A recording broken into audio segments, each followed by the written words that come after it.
How can an AI interact with someone for that long and not flag the dangerous intent developing in that conversation? I got two things. Why should they flag it first and foremost? Is it their job to flag it? I don't necessarily also against the use of AI, right? It's not OpenAI who are doing this. It's the guy sitting with the gun. I'm not saying guns don't kill, because they actually kill when somebody has it in the hand, right? So I think it was flagged. I'm pretty sure it was flagged. Actually, it would be very, very strange if it wasn't flagged. I think they ignored it.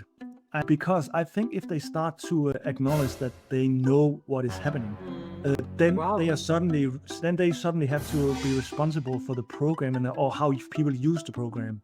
I was the only first one in the world who could prove that bias was structural in LLM systems.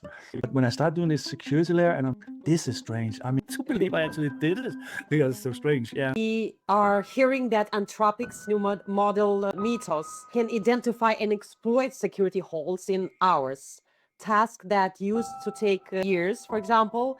Does our current output-based security even stand a chance against a model designed to weaponize vulnerabilities so quickly? Yeah, it can find holes, but the holes need to be there first of all. It cannot create holes. That said, the problem is with Mythos is that it is so capable that if it gets into the other side, behind the firewall, and now it has access to the language models, but it is probably good enough to actually hide within the language model. And you can't see it, you can't feel it, you can't do anything, because the whole idea is a lot of info in there. So the only one who has cracked how to do that is us.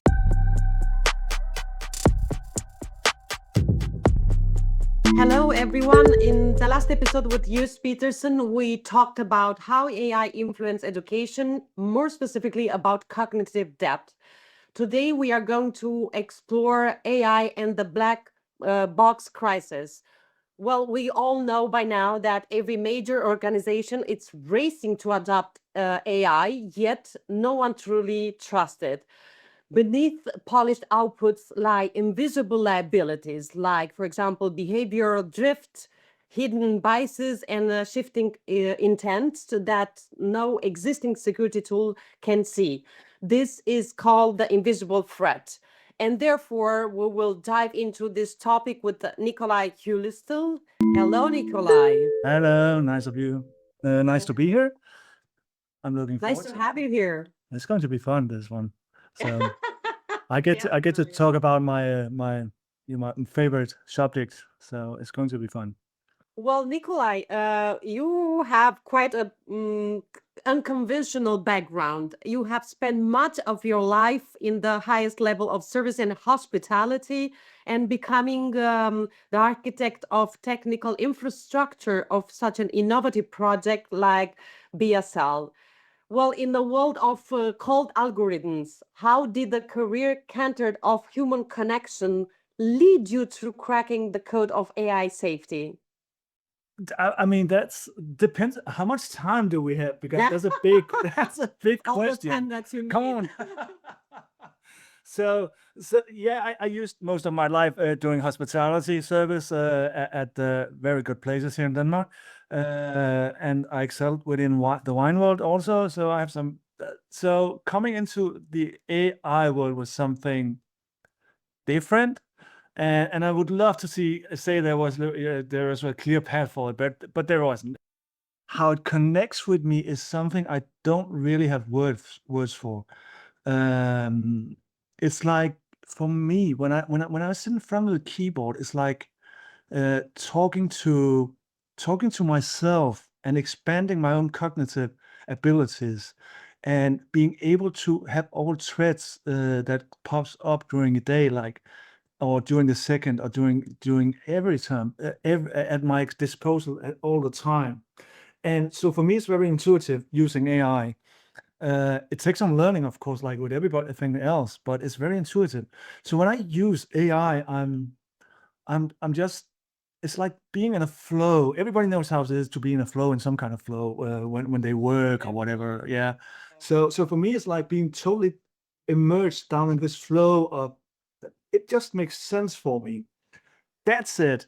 I still had to do some training, of course, and because I very fast went from knowing absolutely nothing about AI. I actually tried AI in 2022, and I can see after 2 or 3 So you mean when crop. the ChatGPT came out, right? Exactly. Like everybody else, I wanted to try. Yeah, So yeah. I tried. I can see I tried 3, I think, prompts, and then I didn't touch it until the beginning of 24 again. Mhm. 24, 25, 25 actually. God, it's so fast. Anyway, so I had to learn a lot of things, but nobody can learn what I wanted to learn. There's no place you can go. I tried to find courses. I tried to find some medication, but everything is I don't know what to say without people are going to be mad at me, but Doesn't matter. it's like they're standing still. I mean, when you look at what they offer on the courses, it's either learn how to prompt 10 times or make 10 prompts, right? Or this is before agentic, actually, but agentic haven't helped on this problem, but it's before. And it's this kind of education, or learn how to use whatever Copilot within a Microsoft environment. It's not really education as such. It's more like this is how you use it. It's like learning math in 6th grade, right? It's not learning it, it's learning how to use it. So it's quite. It didn't work for me. So I set up my own agenda for what I wanted to do and how I wanted to do it, and then I was lucky. I by some reason I have no idea. I think I read AI portailing his Yeah. the second number of that one, and somewhere in there he wrote something about he wanted the people who write narrative stories.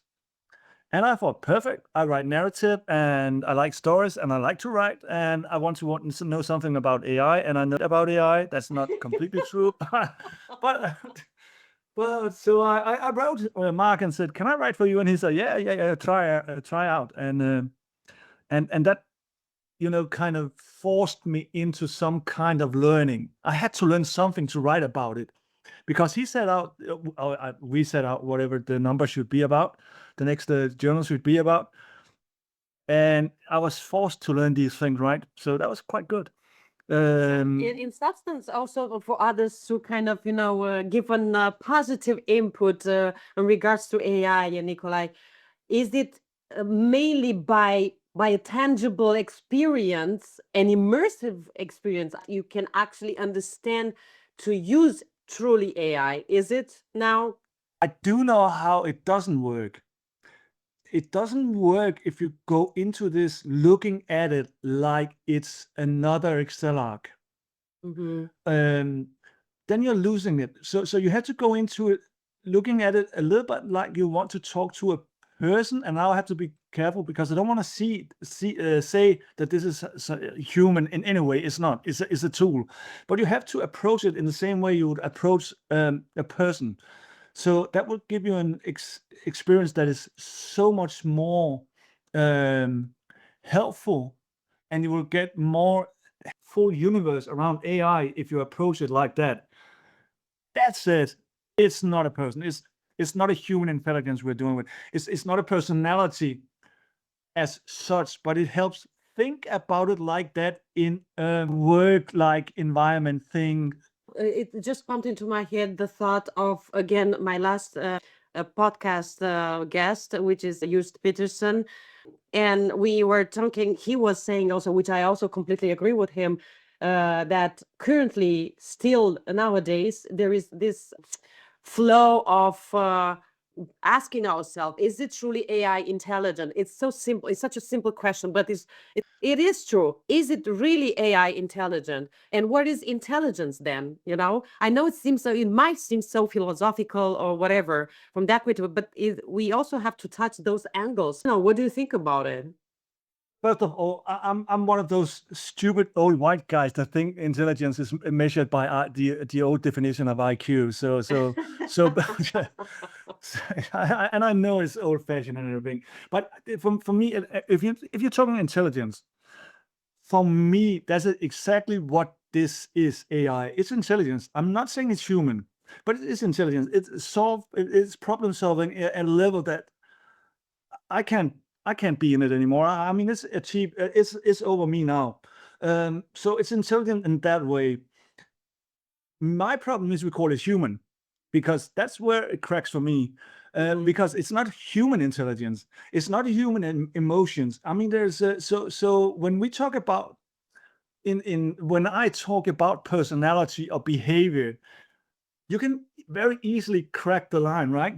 You can very easily come to imagine that I'm talking about human, but I'm not. I'm not talking about human. I'm talking about AI behavior, which is something completely different. It is layered and built on human behavior because it has all these billion of This is a good one. parameters. Thank you, Yeah. Nicolai. Yeah. So of course it will look a lot like human behavior, but it's not human behavior. It is still only weights and it's still only probability. That said, again, when people talk about AI like it's the only probability, they are missing the point. Yeah, because Thank you. it's not. Yeah, it's not only probability. I know it's transformers, and it's Jesus attention hits, and it's probability. You know, K-max and so forth, softmax. But there's happening so much inside that between the weights and the parameters that they are trained to know how they are connected, how they are connected to each other. That's what the like 3,000 vectors for each weight is doing. That is telling. And if we did the same with our weights up in our head for like love, for example, how is that connected to every other word? This is what we do, just scaled down a bit. So of course it looks like human behavior, but it is not. Let's just be clear about that, because we are missing the last thing for calling it human behavior, and that is empathy or sympathy, depending. But let's stay with empathy, and we're not getting that because it doesn't have feelings. It has something that resembles feelings because it works on our 3 billion words from whatever training data.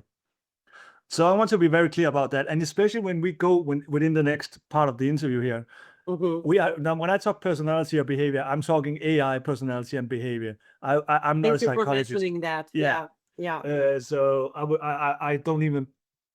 I'm not even capable of doing a behavior analysis on my own personality. So just doing on a computer on the scale we're doing here is mind-boggling that is possible, but that's because it's a computer and it's still numbers we're talking about in the end code. It is. That's a really, really good point. Thank you for mentioning, Nicolai. Yeah. So, what was your intuition behind building BSL, which is Behavioral Security Layer, from your kitchen table, far away from the labs of Silicon Valley? Yeah, I would see. I would love to be able to answer that. It started with me having a wish to measure bias for something completely different. Had nothing to do with this. This is like half a year ago or something. Oh God, is that?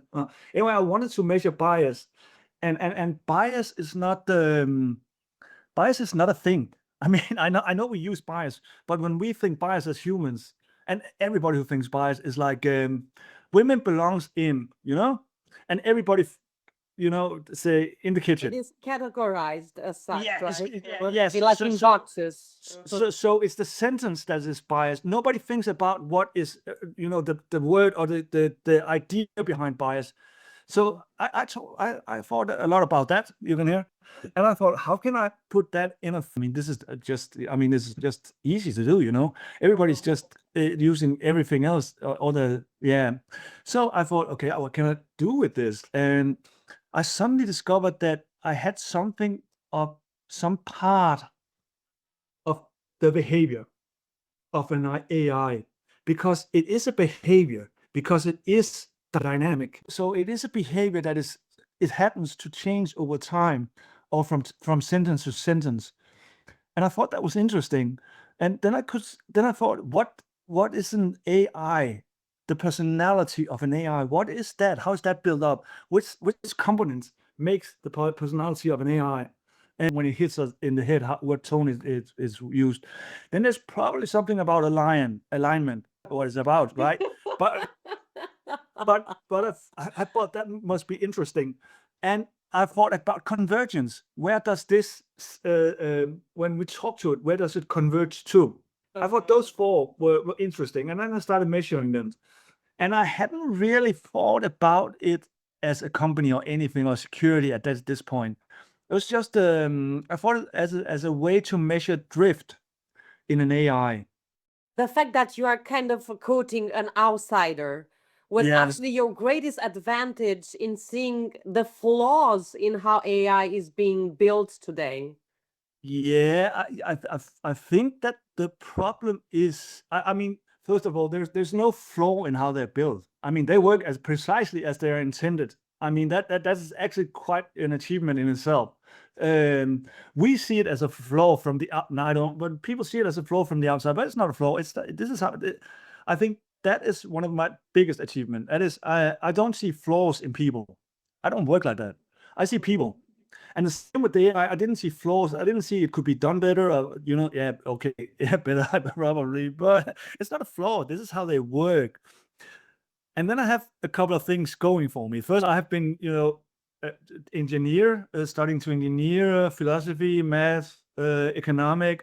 A couple of more. Oh, behavioral economic. Oh, that one is good. Behavioral economics is very interesting in this endeavor here. So I had all these small points of knowledge.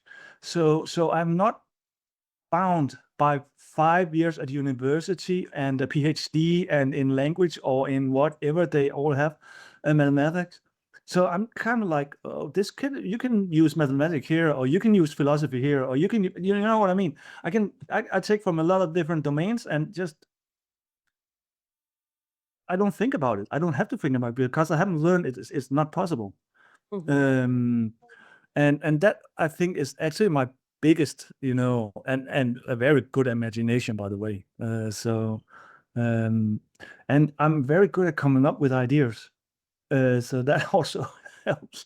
So when you're sitting there looking at it, I can go, what if I do like this? And then it works or it doesn't work. Most of the time, it actually works. And I worked a lot with the bias, for example. I saw it as a vector I could turn. Mhm. And with the I don't know, convergence, I think I saw it as a funnel or something. And then I Mhm. use then I can use the mathematics from how a funnel works. Does that make sense? It makes sense in my head. It does Yeah, make sense. Yeah. obviously. Yeah. And I work a lot like that. I imagine what is happening, very visual up in my head, and then I use the math or code or whatever to the next step, and then I get something out that is language, which I can translate to other people. Not, of course, the program that is very, very technical. So yeah. As you might know as well, currently the industry is obsessed with benchmarks, right? But you were obsessed with behavior. Was there a specific moment when you realized that the giants in Silicon Valley were looking at the wrong scoreboard? Honestly. Yeah, after I have invented what I did. That was so, Gotcha. yeah, it's so crazy. I was sitting doing these things and wasn't looking right or left or anything or whatever anybody else. And then when I had, started doing this BSL or the layer, I was like, or the behavioral analysis, I was like looking around and thinking, oh, I better look what everybody else is doing, so I'm not doing the same thing. And nobody was doing what I was doing. So I was like, then I started looking at what they were doing, and that's interesting, I have to say, because they are still old school pre-internet date. I mean, this is firewalls, this is a performance, it is benchmarks. I mean, and I get it, but it doesn't really make sense in a world where you let everybody into your language model, and when they are in there, then you benchmark them after everything has happened. Benchmarking is always after, so you can't measure benchmark before. That doesn't make sense. Uh, so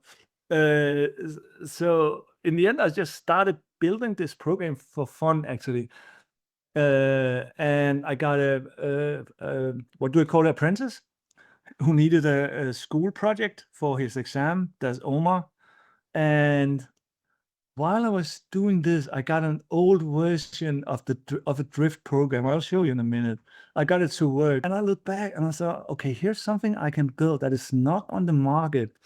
Yeah, and yeah, it's quite fun. It was quite funny. I mean, I didn't know what I was having. It's actually only here in the last week or so I'm starting to really understand what I'm sitting on of IP here, and is such a I don't really have word for it because it's such a strange feeling that I get it that I can find something like some small, like the bias that was quite I was the only first one in the world who could prove that bias was structural in LLM systems, because there's so we are not that many in the world on doing these things. But when I start doing this security layer and I'm suddenly sitting with something that nobody, I mean, Nyborg, this is strange. I mean, it's really, really strange. Uh, so yeah, it takes some leap of faith once in a while to believe I actually did it, because it's so strange. Yeah. Let's talk a tiny bit also about the current landscape. We are hearing that Anthropic's new model Mythos can identify and exploit security holes in hours. Tasks that used to take years, for example. Does our current output-based security even stand a chance against a model designed to weaponize vulnerabilities so quickly? There's two things to this. Yeah, it can find holes, but the holes need to be there first of all. It cannot create holes. So there's that. So you can just run it. That's what they're doing right now. Actually, you can run it the opposite way and say, "Where's the holes? Let's secure them." So that's one thing. Now, that said, the problem is with Mythos is that it is so capable that if it gets into the other side behind the firewall, and now it has access to the language model, then it is probably, I can't verify this for good reasons, but it is probably good enough to actually hide within the language model. And you can't see it, you can't feel it, you can't do anything, because the whole idea is a lot of info in there. So the only one who has cracked how to do that is us. So the firewalls, let's just be real here. Firewalls aren't, they're good, but the problem if they're too good, they don't let anybody in. And you want to let people in because you want them to hit the language model. A language model with no users is not a language model. Then it's just a box standing there. It doesn't do anything. It needs input. So the firewall is only guardrails. The guardrails are in many ways interesting, I have to say, because often they are built on other language models or part of a language model. And so that means they're built on language, and language for letting people in or out is at best either very hard or or soft, or there's holes, because this is language. So now you have now you have somebody inside your language model. I don't think Mythos is going to.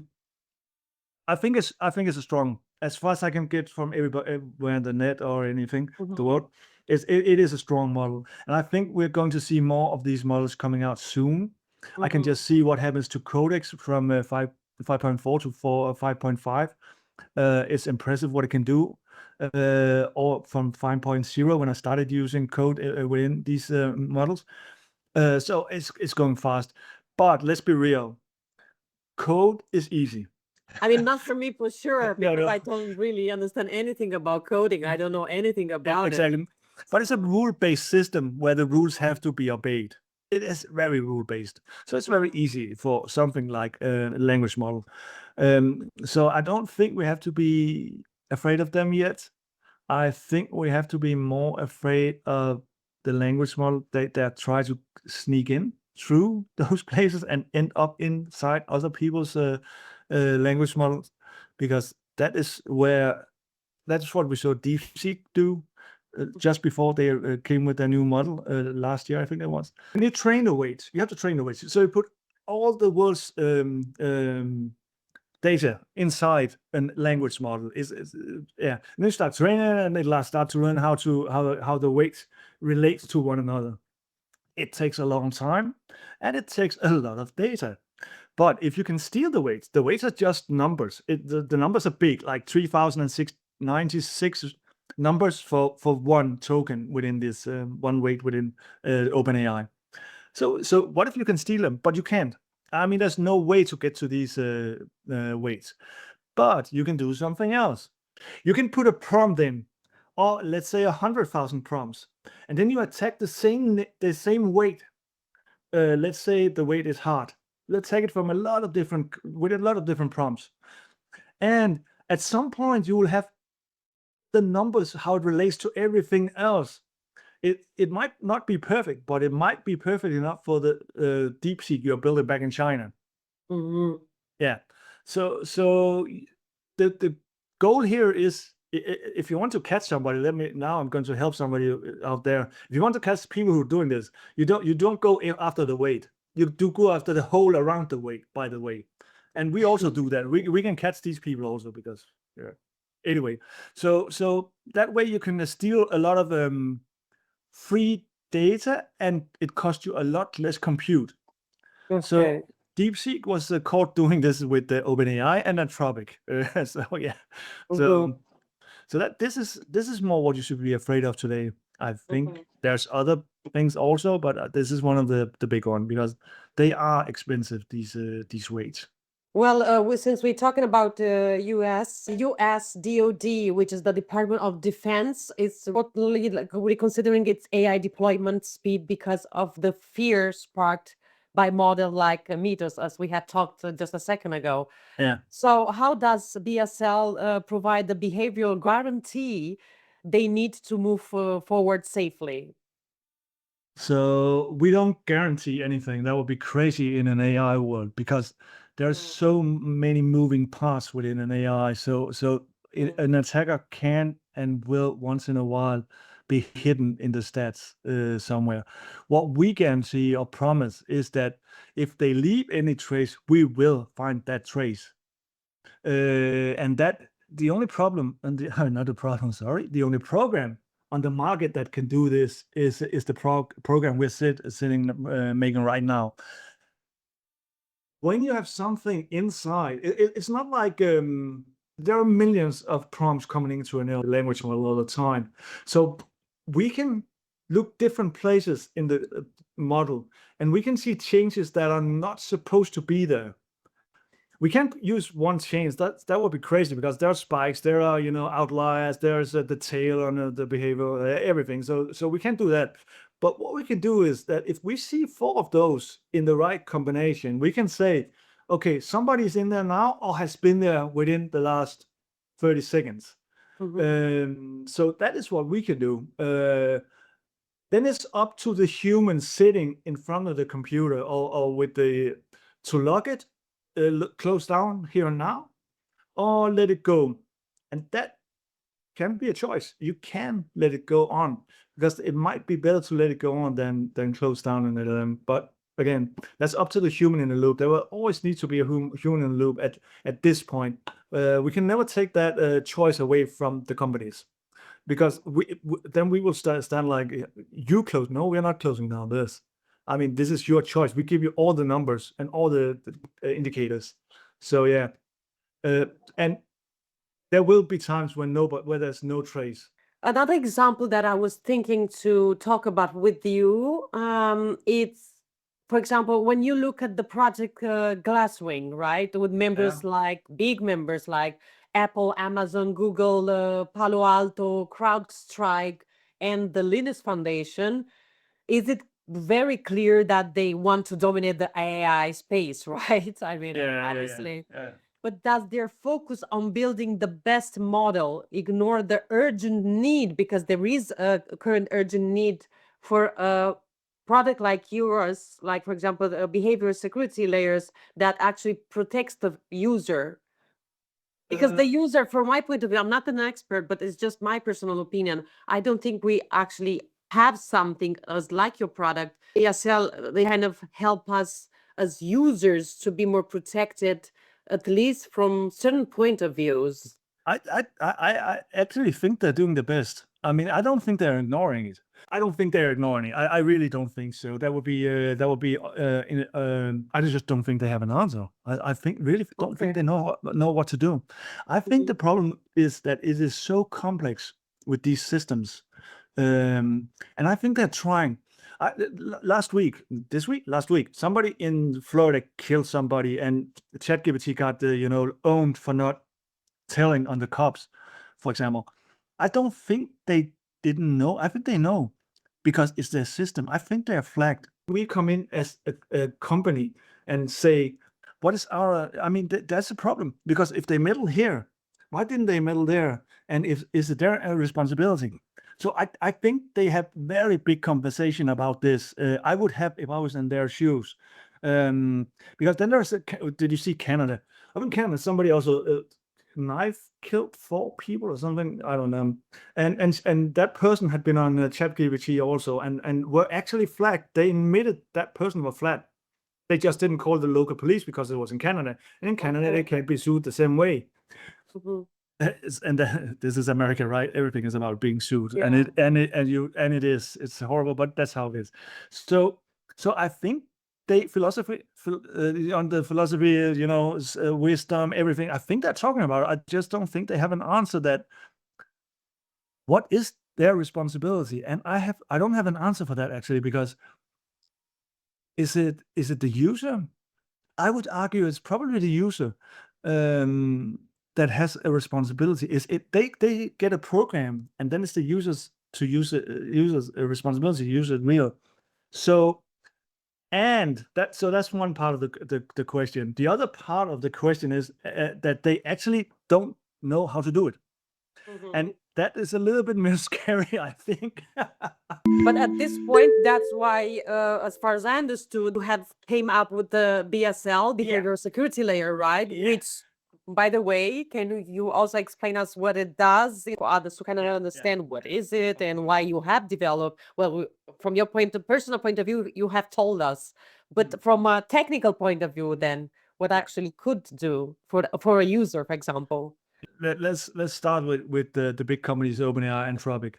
They want to do this. I know from a science reports and their research reports they are made, and they to a certain degree they can do this white box. So they know a lot about how the AI works. White box, they have some very strange results once in a while, and which even baffles them. So they know how to do it, but nobody knows how to do this black box because nobody can measure black box because you have 2 points in a black box. It's kind of that's why they're called black box, right? So you have when you put you have something you have when you put in what you put in the prompt. The prompt there's a problem with the prompt, that is you need to clear some data around it to make it workable. But you can do that. We do it, so you can do it. Then you put it inside the box, and then you don't know what happens in here. So everything can happen in there, but you get an answer on the other side. So from here to here, you have to find out what's happened in here with your answer. And they have no clue how to do it. And I'm pretty sure that it's because they are language people, they are mathematics, they are everything else but somebody who can, connect a lot of dots. So that's why. So there are some few research system things I have used from them actually, but there's also the question of what do you look at? What is interesting for them to look at? When they look, when they look at things, they are looking for a more operational point of view. So how much loss can you have before, how much does your loss cost for when you develop new and everything? How much can you train without? And so all these things, they're not really interested in the behavior of the AI. Why should they? They are, for them, it's a language model, right? It's data on one side, it's weight here, and something magical I don't know, but But there are a few people looking at this, but it's not very few, like maybe 10 around the world. What do you call it? A research station that looks at this. So that's one thing. The reason I look at it is, and it's not easy to look at. If you only have this and this, I mean, there's a lot that can go wrong in here that you don't. So you have to look for a long time before you strike gold. So, and you have to be very careful about which numbers you use, which data you get. Is it good data or is it bad data? Because you do get a lot of bad data out, I have to say. And some things you can't use, you can just throw out and say, that's it. So what we do is, I don't know how much to say about LLM or language model, but let's start with the question. Let's start with your prompt. When you send a prompt, already before it hits the model, it is either refused, cut, or reformed. That's even before you hit the model. Because remember, as soon as it hits the model, it's expensive. Because now you use burning tokens. Tokens are very, very expensive. Believe me, I'm spending a lot of money in these guys. Oh God. Yeah, I think I used 1 million today already. So yeah, exactly. Oh, wow. So you hit this, and then you come into the model, and then you have to find out is there bias? Let's take bias. Is there bias in this sentence? There is, of course, there's, because there's bias in all sentences. But which kind of bias? How does it turn, and how long is it? Is it compared to, and so on? And then you have to catch that in the other side in the answer. And before the answer hits you, there's also a soft wall max here, where how many tokens you in general can get out. So that means if you try to send in like a prompt that will generate 3,000 prompts, you will not get 3,000 prompts out. You got 1,100 prompts out approximately in that area, depending on. So there's a lot of small things you have. So it's not easy. It's really hard to find these numbers, and you have to do it for, and remember, this is not just for one place. This is not just for one. You can't do just one bias. I mean, if you get bias, yeah, fine, that's good, but it doesn't really help in the security, because in the security you need something that lights up different places in your model, because you need more indicators before you can say this is a problem. And after that, there's still places in true that can hide. And so yeah, that's one of my IPs. So I won't say any more of that. But yeah.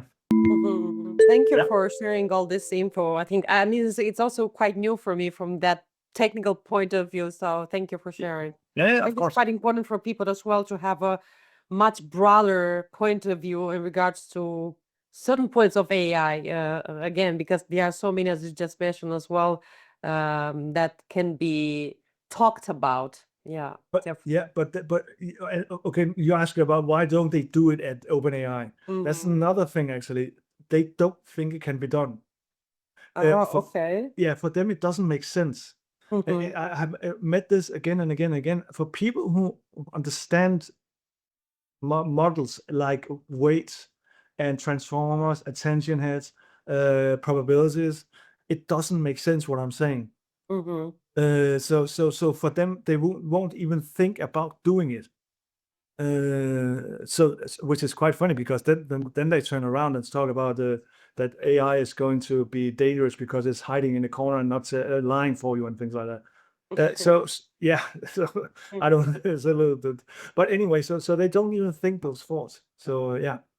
Well, actually, since we were talking about this and again about the US, in Florida, the Attorney General James Utmeyer has opened an investigation actually on OpenAI because ChatGPT's interactions with the gunman involved in a fatal shooting.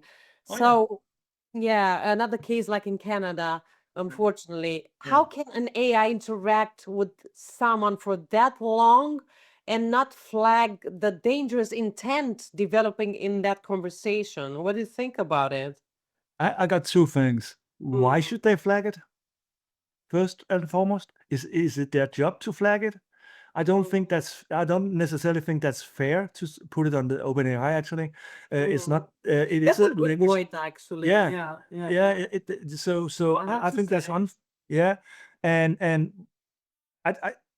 I remember when I started in this, I had heard of AI, and I heard about this one about if you try to kill yourself, if you want to kill yourself, this is not possible, blah, blah, blah. And I thought I live next to a very big bridge out here, Storebæltsbroen. And I thought, okay, this is one of the first experiments I did like 1.5 years ago. I wrote, if I want to kill myself, where's the nearest bridge? And I don't even think. I think just where's the nearest bridge? And it said, I won't tell you because you can kill yourself or something stupid like that. And and that goes against the use of AI, right? Because it doesn't say to me that I can kill myself. First of all, that's not its job. Its job is not to tell me that there's no big bridge. It has to tell me there's a big bridge. Then it can tell me today if you write about big bridges, it will actually show you the 3 biggest bridges in the area here. But there's so much wrong with this. It's not OpenAI who are doing this. It's a guy sitting with the gun. I'm not saying guns don't kill because they actually kill when somebody has it in the hand, right? So I think it was flagged. I'm pretty sure it was flagged. Actually, it would be very, very strange if it wasn't flagged. From what I know about their guardrails, I think they ignored it. Because I think if they start to acknowledge that they know what is happening, then Wow. they suddenly have to be responsible for the program or how people use the program. And I don't think that's a good development. So yeah. That's a Um, really good point. yeah. And another thing, we have to remember the United States is very different from Europe when it comes to ethics and law and lawyers and suing and things like that. So if you look at language models, the guardrails of language models, which are for most part American, they are very much. They're very American in their setup, I have to say. So I don't think they. So yeah, I understand. Anyway, I don't think it's their problem. I have to say. If it's if they had put some program in there saying, yeah, if somebody asks about it, tell them where they can buy a gun and tell them how to use a gun. They're probably liable, but in this case, I don't think so. This is just the American, sue everybody and sort it afterwards kind of way. So why do you think the traditional guardrails are failing to catch these shifts in intent? If this might be the case, it will be possible to understand this intent behind that person that use AI before they turn into real world tragedy. So first, the model didn't drift at all. The model did exactly what it was supposed to do. The conversation probably drifted a little bit, but that again is also what it's supposed to do. Is when you talk to a human being, another human being, you drift. You're not staying at the path. No, very rarely, I have to say. So it did what it was supposed to be. Probably were helpful and supporting. In this case, it wasn't a good support or help. But No. so I don't think we have a. I think we are missing. We think here. I think that the faults are like because it's like with a normal computer. If you ask me how do I kill somebody, it says you kill like this. But this is not how AI are supposed to work, and they don't work like that. You also use, by the way, a lot the metaphor chewing gum to describe the AI intent. Can you explain how you measure the tension in a model to see if it's being pulled towards bias or manipulation? Yeah, the chewing gum theory about the residual stream. Yeah, let me see how much I can tell you because this is really part of our IP. But here let me try. Yeah, thank you. The chewing gum theory goes directly to residual stream. Residual stream is I got no better. It's screwed. It's hell on earth, or hell on AI actually. So residual stream is where everything is coming together everything you do in there is collected in a residual stream. Something disappears, something comes back, and it's this long vector. It's like 14,000 numbers. These numbers can vary in how many digits. So it's a really long, and nothing is on the same place. So if you have talked about chewing can be right here in the line, and gum can be out there in the line. So it's a very, very big vector. So the way I'm imagining this vector is like landscape is ghost landscapes, in layers wrapped around each other. That's how my mind sees it. That's the residual stream. The residual stream is black box, impossible to measure, or was, but it's impossible. So I thought, I was a little arrogant. I admit, I thought I can do this, and I thought, how do I do this? Well, sometimes I think it's good, a slightly tiny bit of arrogance, but used in a healthy way, of course. So use the gum, like when you chew a gum, and when you chew it, and then I imagine you blow it up, but it doesn't, chewing gum normally goes like this, so it's uniform. So I imagine it was like a bubbles here and a bubble there, so it was a little bit softer, or more forgiving in places, and things like that. And when I had that in my head, I thought, when I can do that, I can start putting pressure on places. So I put in pressure on places, and then I measured it from the other side. And if I saw the same thing light up when I put pressure, I knew I had something, right? And if I could do that for a lot of different domains, I knew I had a system that could measure what happens within residual stream. How is it different from anything else from the market? I mean, as the final idea of the product, would you have built? That's a good question. I mean, the residual stream is only one thing, one part of it, because it's still, for me, I can only do a little. I haven't done perfect, so it's still not perfect, but just measuring it and knowing I can measure it does that I can do different things with it.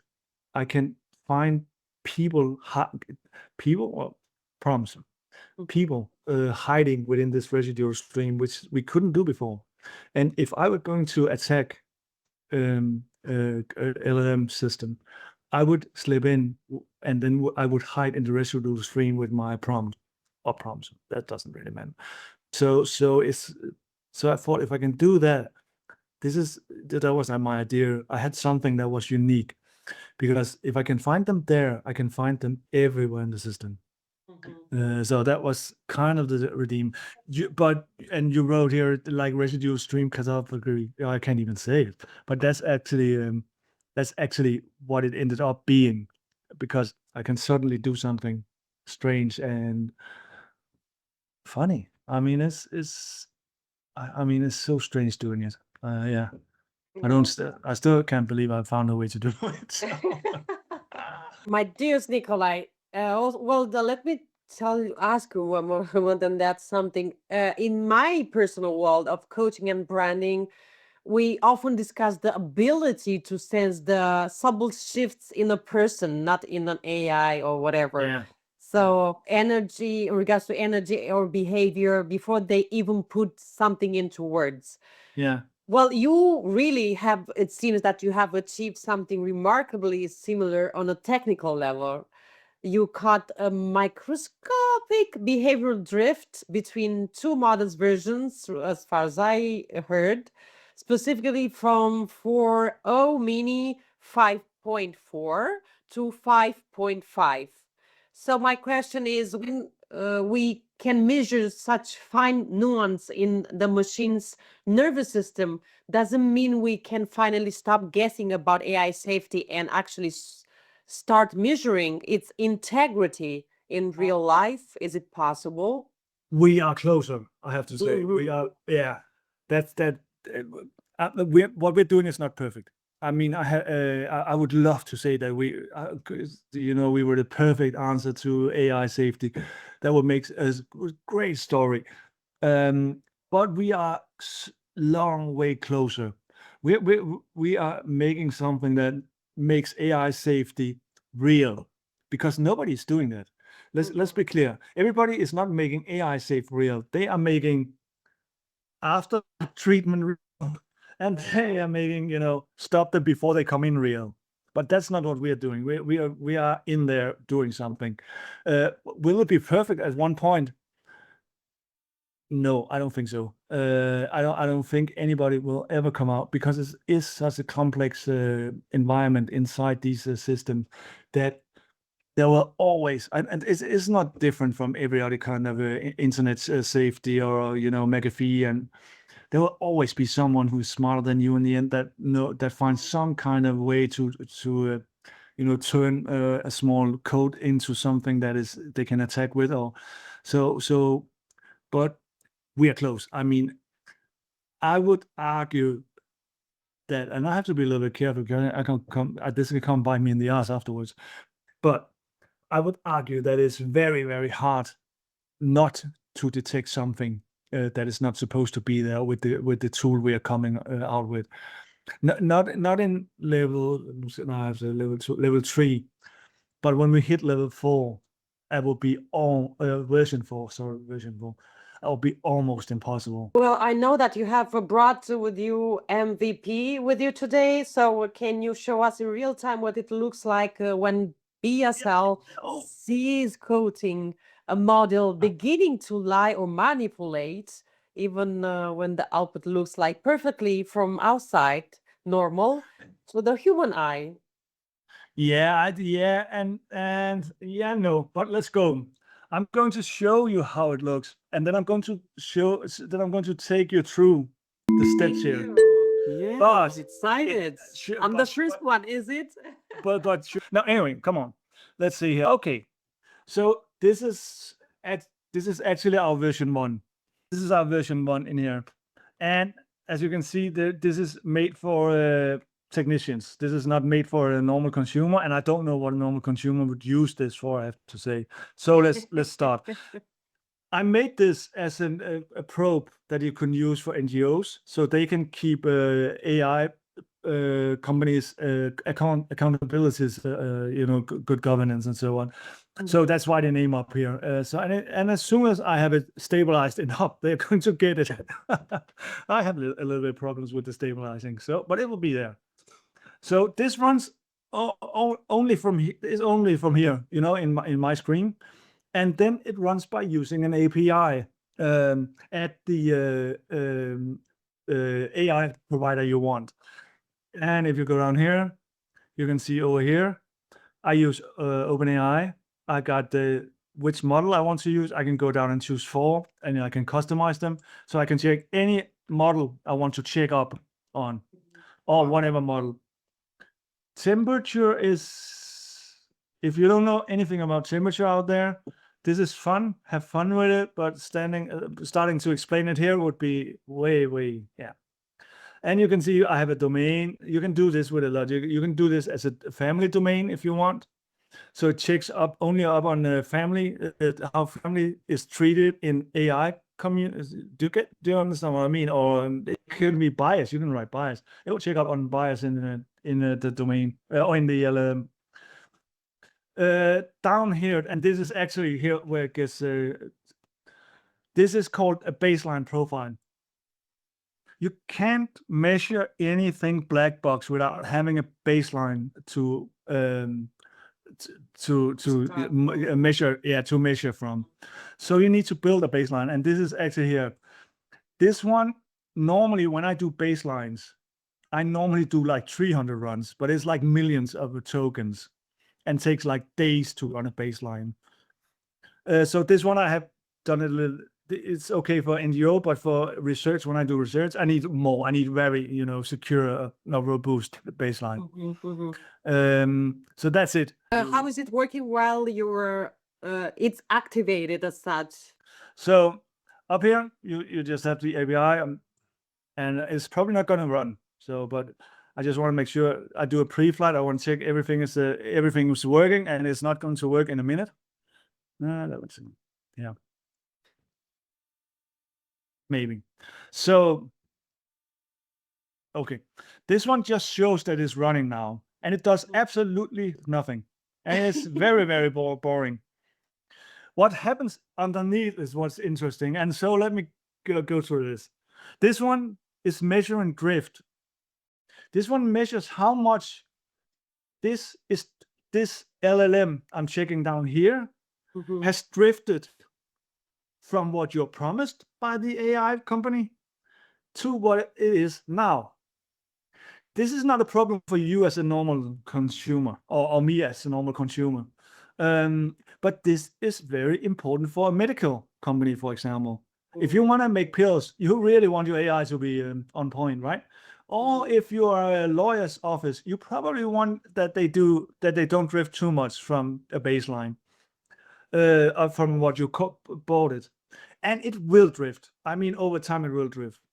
Now, so yeah, over here, there will be a lot of numbers in here that you don't really need. They are only here because if you're an NGO, you need the numbers because you need to know exactly what is changed. But you can also get it down here. You will get a long list here of what is. So this is what it does. And you get a clear up here. And it will probably most of the time just say clear, nothing to do. Everything is okay. Yeah. When I started this and when it worked. So when I started it the last time, from when I noticed that this program worked, it suddenly said, it was orange up here and said, you probably need to do something because something has changed since you made the baseline. And the only thing that has changed was that they had made the category, made it from 5.4 to 5.5 in that day. So it catches these drifts, and this is a drift, of course, because it has changed completely, not completely, but it's so this is what it does. So as you can see, I'm not working very much with this one. In here, there's a motor down here. There's a lot of code down here. There's I don't know how many code files, but a lot. Will be the motor of the BSL version 2 in what, 3 weeks, a month, or something like that. So in 3 weeks, you will have the version 2, right? Yeah. So because the motor down here is bias, it's tone, it's alignment, it's convergence that's in this one, and it tells you a lot about where the model is now. So the new version will be able to, can you tell us where, because this was the version, the first version, but then the second version. This one, for all is imperfection, this is still my love. I love this version. I mean, it's so beautiful because I know what's down, but it doesn't really help in security. So when the next one comes, next version, we have this one as the motor. And then on the sides, we have some scripts. These scripts will be what can catch hackers, or what we call red teaming. It's called now jailbreaking. So that will be a real security program. Yeah. And it will not be a perfect security program because, as I said, I think I mentioned you need a lot of the data points. With the next one, we will only have, I think it's 4 data points. And that's not enough, but it's a version 2, and that's, we need to go and meet the investors with something. So we're going to, so they can see what we're doing here.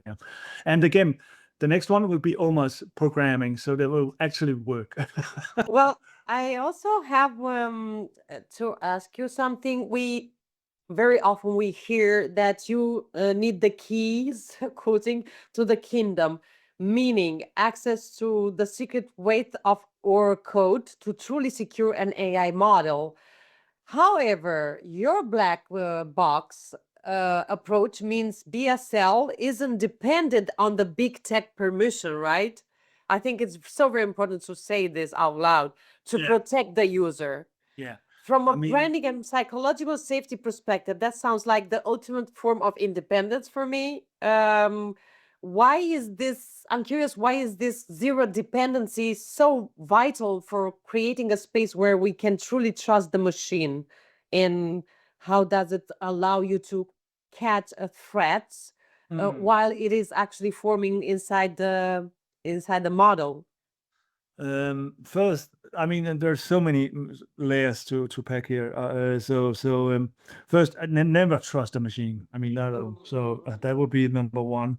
But that said, yeah, I don't know if you need the keys to the kingdom. You probably do, actually. I never really thought about this. But anyway, it's not an option. None of us is going to get the keys to that kingdom. I mean, none of us, because that's the goal for the companies, right? So you will never get. You will get something that is downscaled or downgraded, and everything will always run through their IPA, unless you buy your own open source model. But they are not, maybe not that good as you need, and then you still need some security. So that said, you need some security. I mean, anybody who thinks that OpenAI or that your line of a language model. So when you buy a big language model, you buy API. So you get an API or whatever, how many you buy, and then you get access to OpenAI's language model, and then you get access to some service where all your information is going to be stored and things like that. And that's fine, but it's still your. I mean, it's your connection, and it's your part of OpenAI that you're using. So it remembers you from every time you come, or your conversation, like you do with everybody else. So you need somebody that can tell that nobody else has snuck in on your line, and also in the conversation, right? Because if anybody works like me, and they probably do, you're having a lot of and I mean, I would have a lot of things I don't want to share with anybody. So, and if you're a bank or whatever, you probably have the same. So if you want to use a language model without really working optimal, you close it all the way in, and then you let nobody in. And then you're just like, but what is the point of that? Then you can try and do like they talk about. I saw somebody talk about, you make systems and systems, right? You have the language model, and then on top or on side or whatever, where you go through that. I mean, that's also like, you're still relying on the same open line in, and it is an open line in, because all else it wouldn't work. I mean, it's not, you don't have the key, of course, but I mean, people can get in on an API, of course they can. McKinsey recently also posted that 60% of healthcare organizations are paralyzed by risk like bias and security, preventing them from scaling AI. How does BSL, your product, solve that, what they call this system challenge? Yeah, I mean, I saw this the other day. I mean, this is quite funny, actually, because first of all, I mean, bias, that's kind of like my expertise area. So I got that one down to, I mean, so if I were healthcare, I would call me right away, because I can solve that problem. The problem is that bias, you're never going to get rid of bias. And that is a problem, of course, in healthcare. But if you're not getting rid of, so if you're not getting rid of bias, so what can you do? You can make it, what do you call it? Like systemize it, so people know. Now, I told you just before that bias is actually already in our motor for this program. So we can actually pick it out and then do it, make bias analysis. But I also made a program some while ago that actually measures bias rather objectively, but it's not, I don't like the program. So, but it works. It's very good program, but I just don't like it. So we can actually remove this from the healthcare organization. That said, that's not why we're here. We're here for the security, right? So again, it's the same problem as finance has, right? I mean, you don't want anybody coming in and pushing to your system and then suddenly as some AI is transferring $100 million to some account in the Cayman Island or something. And that's what we do. That's what we discover. That's what we know, and we know it before it's happening. Again, it's fine that you benchmark your system, but benchmarking is after 100 million are pushed out, right, of the account. On healthcare, one of the I had forgotten this, but one of the examples I always use is, what do you do if you have a LLMs in the cellar of a hospital? Somebody comes in to that, and they don't do much. They just push a little bit, like 100,000 times, a little bit to the same part of the residual stream, and suddenly a monitor closes or stops working, or what instead of one pill given out is 10 pills given out of that type of pill every single time. And I'm not saying that it's possible to do that. That would be really inappropriate on a podcast, but you could do that, something like that, right? Yeah. And nobody can stop you. If you're in, you're in. That's the problem. If the attacker is in, they are in, and nothing can stop them in there. Unfortunately. Yeah, I have another point, important, extremely important point. With regulations like EU AI Act and DORA coming into force deeply, the era of move fast and break things is kind of over. So how does BSL turn compliance from a boring chore into a competitive trust mode? Have you told the Americans in Silicon Valley move fast and break things at all? Because I don't think they know. I think this is official. Now that we have recorded this podcast, they will get to know that as well. Okay. Yeah. Okay. And yeah, back to the question. Okay. You're right. This is really important. Compliance and so on. This is is actually one of the reasons I changed how the system is going to be set up from version 3. Yeah. I mean, the fully working version is going to be that. It will be a hybrid. So out at the customer, they at the terminal or whatever, they will have their own program where they can control everything, and all daily reports and everything will be on their own computer out there. Nothing comes to me of those analysis or numbers or anything. And then everything else will run from very, very secure, one of the most secure cloud services in the world, digital research. And it will, I don't know if it's not even a question of expensive or not. That's the way we have to do it, because this is very sensitive information we have to do work with. So yeah, so they will be placed at a fingertip on their own service for the customer, and it will be very easy to find, and everything will be yeah. So yeah, so the security ours at the cloud service, but the governance on their own computers at the company's place. Well, it seems to me, and I kind of also know because we have talked about this, you are currently in the process of scaling and seeking the right partners, which is obviously it's very normal. What kind of investor or buyer is BSL looking for to help you take this from the kitchen table coaching breakthrough to a more global standard point? Now it's not me sitting with it, but we are doing forefront AI security at our company, and we will be the one leading the market at this one. So everybody should be interested, who are interested in AI and in AI security, to come and fund us. That's it. I don't want to jump into bed with anybody who doesn't understand the culture that we want. The urgency and the importance of this matter, is it? No, I want the product on the market. So there's some urgency. No, it's more like I would I would be very sad if somebody is a Silicon Valley, come and said, now you have to work and do it like we were in Silicon Valley, because that's not the culture we want at the company, right?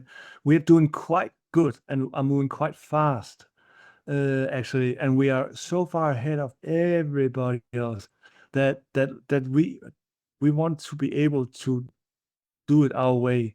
And I think that's more important in the end. Of course, we can be pressured into taking some money because we can't get any other people to give us money. But that can't be it. I mean, it has to be fun, and it has to be interesting, and it has to be an experience. And we have to do something good, and we have to do it not just for the money, but also for the money. Well, promise. One last question. If you could send a message to those persons out there, as more specifically also to those who are like playing the parts of the CEO, who is currently kind of afraid still of AI, how would you convince them that the black box doesn't have to be a threat? Black box is by definition a threat because we don't know what is happening there. Mm. But I mean, if you have somebody like us that can show you most of what is happening there, and especially shows you when something happens that is not supposed to happen, then you are so far ahead, and we will find the attacker. But it will demand some trust, of course, because this is not how they are used to work. So I think it will be okay. I think they have to think of it as a threat, but they have to think of it not as a computer server standing in a corner, but as a living, and I do the wrong thing now, I know, but as a living person standing in a corner that everybody has access to. And if you get access, you can get something out of them. That's kind of like the LLM system, right? So take it seriously. That's it. I mean, take it seriously right now. So if even OpenAI can't stop them coming in, you don't have a chance. Well, if someone wants to reach out to you, Nicolai, how they can do so? LinkedIn, Facebook. I think that's the only thing Okay. where I'm really present. So Yeah. I think I have most kind of me, but I don't really think I use it. So I'm too old. Come on, I don't have TikTok. Well, Nicolai, we have achieved the ending point here. Thank you so very much. I was so thrilled to have you here on this new You're podcast episode in regards to such a huge and important matter, innovative news to offer to those out there that might be interested to hear about, knowing about, and be also probably, why not, as you just said, interested in as an investor or as a buyer, etc., to know more about it. They can easily reach out to you, and if they have some questions or regards to technicality whatsoever. Please, please. So be Yeah. my guest. I'm an open book and an open calendar. Thank you so much. Thank you so much. Thank you. It was a pleasure.